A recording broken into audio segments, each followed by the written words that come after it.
Hello bytes. இன்னைக்கு என்ன தெரியுமா ஸ்பெஷல்? எனக்கு ரொம்ப பிடிச்ச இட்லி தான். அதில் சவுச்சவை அரைச்சி ஊற்றிருக்கேன். சவுச்சவ் அரைச்சி ஊற்றி தோசை சுட்டு பார்த்தா யூஸ்வலாக இருக்கிற சாஃப்ட் இட்லியை விட ரொம்ப ஸ்பெஷல் சாஃப்டாக வரும். ஸோ சவுச்சவ் அரைச்சி ஊற்றி 2 கொத்து இட்லி ஊற்றிட்டு காராமணி பயிர் ஒரு பவுல்லையும் 2 பவுலில் அவரைக்காவையும் கட் பண்ணி எடுத்து வச்சு ஸ்டீம் பண்ணிட்டேன். குழம்புக்காக தான்.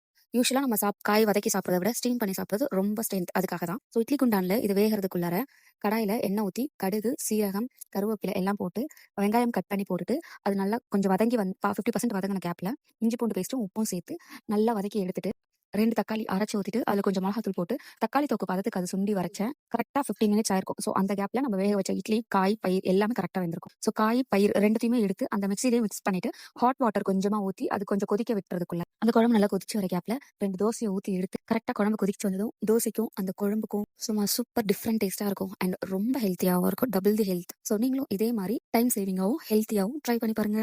ஓகே, நாளைக்கு சமைப்போம். டாடா.